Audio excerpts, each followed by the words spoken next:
इतिहास साक्षी है कि पुण्य भूमि भारत की गाथा भारत की अस्मिता, गौरव और राष्ट्रीय स्वाभिमान के लिए विदेशी आक्रांताओं से संघर्ष की महान गाथा है। बर्बर आक्रांताओं ने भारत की आत्मा पर चोट करने और भारत का अपमान करने के लिए हमारी संस्कृति और आस्था के केंद्रों को ध्वस्त किया।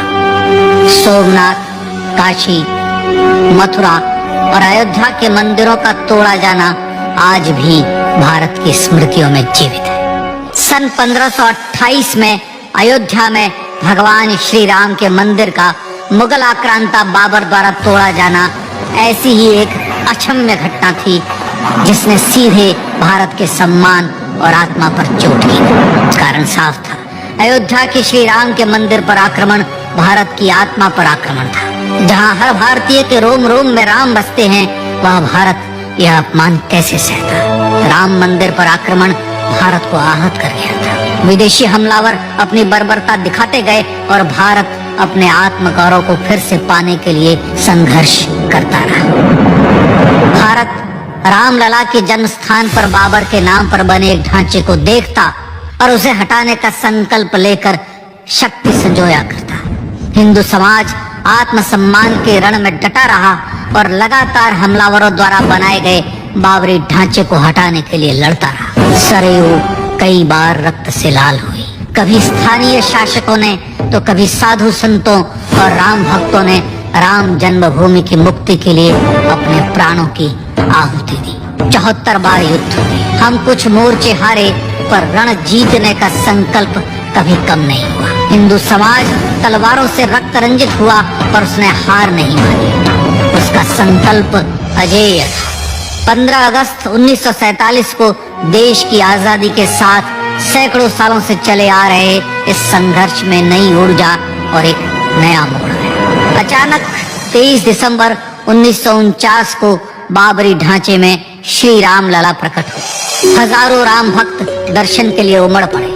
तत्कालीन प्रधानमंत्री पंडित जवाहरलाल नेहरू ने उत्तर प्रदेश सरकार को श्री राम लला को विवादित ढांचे से हटाने का आदेश दिया। उत्तर प्रदेश सरकार ने अयोध्या के कलेक्टर को यह काम दिया और यह निर्देश भी कि जरूरत पड़ने पर वे बल का प्रयोग भी करें। अयोध्या के कलेक्टर ने सरकार को उत्तर दिया कि यह नरसंहार के बिना संभव नहीं है, और फिर भी वह ऐसा चाहती है तो किसी दूसरे कलेक्टर से यह काम करवा ले। परिणाम स्वरूप राम लला की मूर्ति वहीं विराजमान रही। विवादित ढांचे को बंद कर दिया गया। केवल पुजारी को सेवा अर्चना के लिए भीतर जाने की अनुमति थी। फिर भी राम भक्त विवादित ढांचे के बाहर से प्रभु श्री राम की आराधना करते रहे। भारत के हिंदू समाज के लिए चुनौतियां और बढ़ गई। मामला अदालत में गया। विपक्षी दलों द्वारा अदालत में भगवान श्री राम के अस्तित्व पर सवाल उठाए गए। उनके अयोध्या में ही जन्म लेने का प्रमाण मांगा गया। भारत का जनमानस अब आहत हो उठा था। आजाद भारत में भी हिंदू समाज को अपनी आस्था और श्रद्धा के लिए संघर्ष करना पड़ रहा था। चुनौतियों के इस समय में सन 1984 में विज्ञान भवन दिल्ली में विश्व हिंदू परिषद ने धर्म संसद का आयोजन किया। इस संसद में देश भर के संतों ने राम जन्मभूमि की मुक्ति के लिए आह्वान किया और राम जन्मभूमि मुक्ति यज्ञ समिति का गठन किया। धर्म संसद ने राम जन्मभूमि की मुक्ति और वहां भगवान श्री राम के भव्य मंदिर बनाने के भारत के जनमानस के संकल्प को फिर से दोहराया। विश्व हिंदू परिषद के नेतृत्व में मंदिर निर्माण के लिए पूरे देश में अभूतपूर्व आंदोलन की शुरुआत हुई। श्री राम जन्मस्थली मुक्ति यज्ञ समिति के साथ देश भर में राम जानकी की रथ यात्राएं निकली। राम लीलाओं में राम कथा के माध्यम से भारत का आम जन फिर से जुटा। अब सबके मन में एक ही प्रण था, एक ही लक्ष्य था। अयोध्या में जन्मभूमि पर भगवान श्री राम के भव्य मंदिर का निर्माण। सन 1989 में विश्व हिंदू परिषद द्वारा गांव-गांव से राम शिला पूजन करके अयोध्या भेजी गई। 2,75,000 गांवों से राम शिलाएं अयोध्या पहुंची। भव्य राम मंदिर के शिलान्यास का निर्णय हुआ।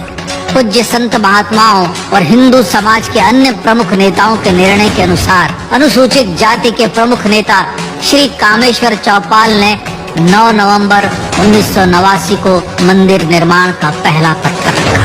राम जन्मभूमि पर मंदिर निर्माण के लक्ष्य की पूर्ति के लिए सन 1990 में सोमनाथ से अयोध्या के लिए श्री लाल कृष्ण आडवाणी ने रथ यात्रा की शुरुआत की। देश में जन भावनाओं का ज्वार उमड़ने लगा। श्री लाल कृष्ण आडवाणी के रथ यात्रा के साथ साथ मंदिर के लिए जन समर्थन बढ़ने लगा और छद्म सेकुलरवाद बेनकाब होने लगा। इस जन आंदोलन को रोकने की तमाम कोशिशें हुई पर सब व्यर्थ हुई। विश्व हिंदू परिषद ने देशवासियों से अयोध्या में जन्मभूमि पर मंदिर निर्माण के लिए 30 अक्टूबर और 1 नवंबर 1990 को कार सेवा का आह्वान किया। परिणाम स्वरूप लाखों राम भक्त कार सेवा के लिए देश के कोने कोने से अयोध्या आए। इससे देश की एकात्मता का विराट दर्शन हुआ। कार सेवकों को रोकने के लिए उत्तर प्रदेश के तत्कालीन मुख्यमंत्री श्री मुलायम सिंह यादव ने अयोध्या में परिंदे को भी पर न मारने देने की घोषणा की। स्थितियां गंभीर हो गई। अयोध्या से 200 किलोमीटर दूर रेलगाड़ियां रोक दी गई। अयोध्या युद्ध भूमि बना दी गई। मार्ग बंद, रेल बंद, चप्पे चप्पे पर पुलिस।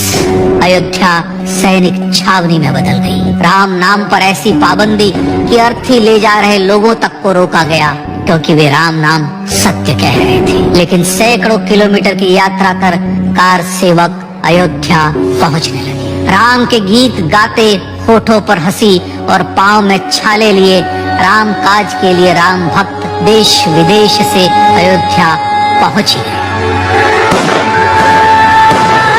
कार सेवकों पर गोलियां चली। अनेक कार सेवक शहीद हुए। आजाद भारत में जन्मभूमि पर राम मंदिर के लिए कार सेवकों ने फिर एक बार अपना बलिदान दिया, पर कार सेवकों ने विवादित ढांचे पर भगवा ठहरा ही दिया और इस तरह कार सेवा सफल हुई। श्री राम जन्मभूमि आंदोलन ने भारत की सुप्त आत्मा को झकझोर कर जगा दिया। विश्व हिंदू परिषद ने फिर एक बार 6 दिसंबर 1992 को कार सेवा का आह्वान किया। राम भक्तों को कार सेवा करने देने के लिए अदालत में प्रार्थना की गई, पर अदालत ने कोई निर्णय नहीं लिया। परिणाम स्वरूप बौद्ध, जैन, सिख, स्वामीनारायण संप्रदाय, गायत्री परिवार, हर पंथ मत विचारित हिंदू एकत्र हो गए। छूत अछूत का भेद मिटा, जाति की पहचान मिटी। हम सब हिंदू, हम सब सिंधु बन गए। राम सिंधु में ज्वार उठा और देखते ही देखते 6 दिसंबर 1992 को श्री राम जन्मभूमि से बाबरी ढांचा सदा के लिए हट गया।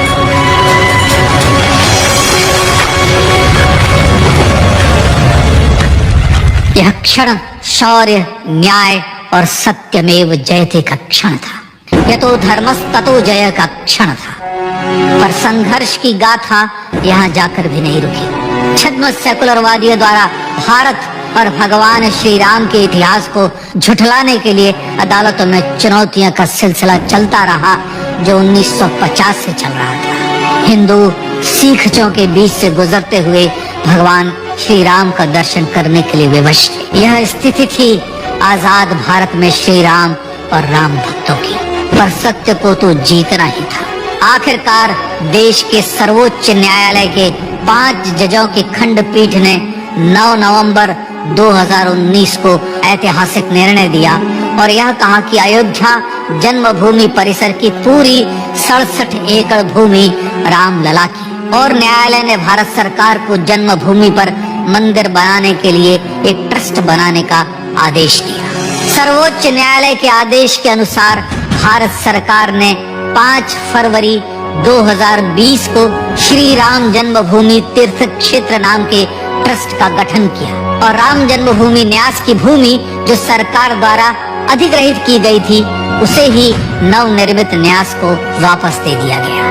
5 अगस्त 2020 को भारत के प्रधानमंत्री श्री नरेंद्र मोदी ने श्री राम जन्मभूमि तीर्थ क्षेत्र के अध्यक्ष पूज्य महंत नृत्य गोपाल दास, राष्ट्रीय स्वयंसेवक संघ के पूज्य सरसंघ चालक डॉक्टर मोहन भागवत एवं उत्तर प्रदेश के मुख्यमंत्री श्री योगी आदित्यनाथ की उपस्थिति में श्री राम जन्मभूमि पर भगवान श्री राम के भव्य मंदिर के लिए भूमि पूजन कर निर्माण कार्य का शुभारंभ किया। इस तरह लगभग 500 वर्षों से राम जन्मभूमि की मुक्ति के संघर्ष का पटाक्षेप हुआ। अपने आत्मसम्मान और राष्ट्रीय अस्मिता के लिए इतना लंबा संघर्ष विश्व के इतिहास में बेजोड़ है। श्री राम भारत की आत्मा, भारत की परिभाषा, हमारे राष्ट्रीय आदर्शों और जीवन मूल्यों के प्रतिनिधि मर्यादा पुरुषोत्तम हैं, जो हर हिंदू के होठों पर जन्म से मृत्यु तक रहे।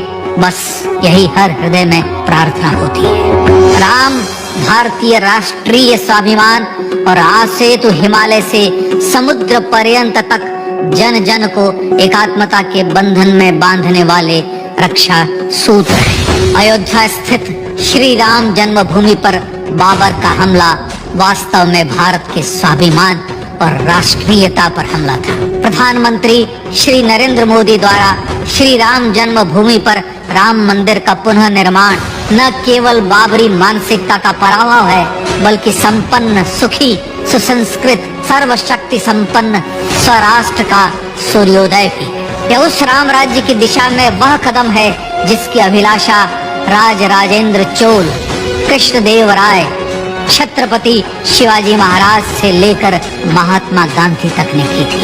अयोध्या में जन्मभूमि पर भगवान श्री राम का मंदिर न सिर्फ राष्ट्रीय गौरव होगा, बल्कि वह श्री राम के आदर्शों का राष्ट्र मंदिर होगा। अब वह महान संकल्प पूरा होने जा रहा है। आइए इस राम यज्ञ, राष्ट्र यज्ञ में जिन ज्ञात और अज्ञात भारतीयों ने अपनी आत्माहुति दी है, उनका पुण्य स्मरण कर उन्हें श्रद्धांजलि दी।